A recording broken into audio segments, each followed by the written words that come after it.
Hey guys, Logan from Owl here. Today we're going to be installing the brand new MagnaFlow exhaust on a Grenadier. I'm going to be showing you how. It's pretty simple. What this allows you to do is it gets you quite a bit more clearance in the rear, brings this factory muffler up and changes the tone a little bit, but you'll be able to go down a lot more gnarly trails here now that you have that new exhaust on there.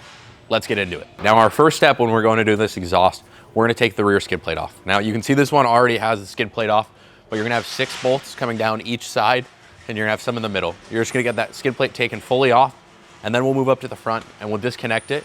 You are gonna need a hacksaw or some sort of saw to cut through the exhaust, just get it into 2 pieces, just to make it easier to get out. You can see we've made it under the Grenadier now. I have the hacksaw and I have my safety glasses on. Obviously we wanna make sure that we're being careful, we don't get any metal shards in our eye. Now, you can see kind of back by the axle, you'll see here in just a second, there is a weld joint back there. We just wanna cut right around there, somewhere preferably behind it, and it's just gonna make it a lot easier to get the muffler out the back and get the over the axle piece out instead of trying to take it all out in one piece. All right, so we're gonna be cutting right about here. As long as you're kind of just in this general area, I'm about 6 inches back from this weld joint, but as long as you're in that general vicinity, it should give you enough room to get the over the axle pipe out the back over the axle. Now that we have our exhaust cut into 2 pieces, we're gonna go ahead and we're gonna head to the front clamp and we're gonna undo it. It's a 16 millimeter, so we'll just pop that loose. And then I found it easiest with these hangers. If you take an e-torque socket, you're able to unbolt all of the hangers instead of trying to fight with them while they're still on the vehicle. And then I'll show you what I do to get them off once they're off. All right, so you can see now we have the exhaust completely out. Now there's 2 hangers right here next to your tow hooks.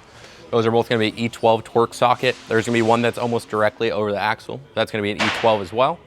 And that's all on the back piece. Now on the front piece, there's gonna be 1 hanger that's an E12, and then there's gonna be a second hanger kind of right back where next to where you unbolt it from. That one's gonna be a 13 millimeter, and we'll get them all unbolted. Now, when we go to take the hangers off of the exhaust, we wanna make sure that we remember which location they're in so we can make sure we get them put back in their proper location as they're all specific to their spot. So now that we have the exhaust out of the vehicle and we're ready to start getting the new one in, first thing we have to do is we need to get all of the hangers off the old exhaust. So there's obviously quite a few different ways you can do it. If you have exhaust hanger pliers, that's obviously gonna make it easiest, but you can always just pull them off there. I found it easiest when I don't have exhaust hanger pliers to put some sort of lubricant on there, WD-40, white lithium, something like that, and it'll help it slide off over the edge, and then we'll get the new exhaust put up in there. We have the exhaust hangers all off the old exhaust, and as I was taking them off, I was putting them back onto the Grenadier in the position that we took them off to make sure that we don't get them confused as to which is which, to make sure our new exhaust lines up perfectly. Now, I'm gonna go ahead and grab the new exhaust. Now, before I do that, I'm gonna wash my hands and then I'm gonna put on some gloves just to make sure I don't have any fingerprints on the exhaust. If you are touching it, you wanna make sure you wipe it down with alcohol before you start up the vehicle. That way it doesn't burn fingerprints onto the exhaust. All right, now that we have our hangers all in place, we have our exhaust unboxed, we're gonna go ahead and grab this piece. This is our front piece. It has the V-band flange on it, as well as it just has a little slotted hole welded onto the side of it.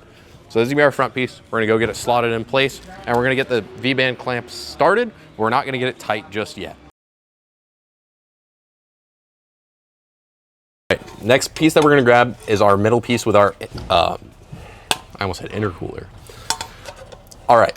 The next piece that we're gonna grab is the little piece with our resonator in it, as well as one of the clamps out of the bag included in the box. So we can slide the clamp over the front piece, and then we'll go ahead.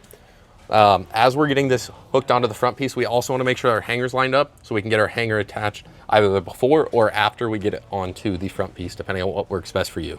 All right, the next piece that we're gonna grab is gonna be our over the axle piece.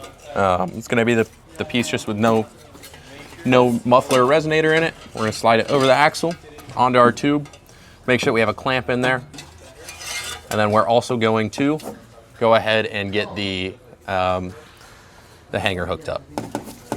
All right, so I just went ahead and went through and tightened down all my clamps. Now, as I was doing that, I was making sure they all had a proper seal, especially with that front one. With that V-band clamp, you wanna make sure that the 2 pipes are sitting properly and flush with each other to make sure you don't have any exhaust leaks. And then all the rest of the following clamps, you wanna make sure that the exhaust is pushed all the way in past the slits on the bigger pipe.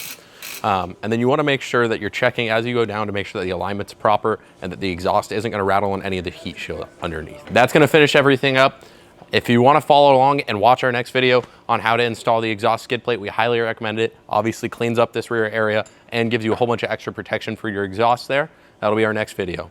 If you have any questions, feel free to reach out. Catch you on the next one. Logan from Owl.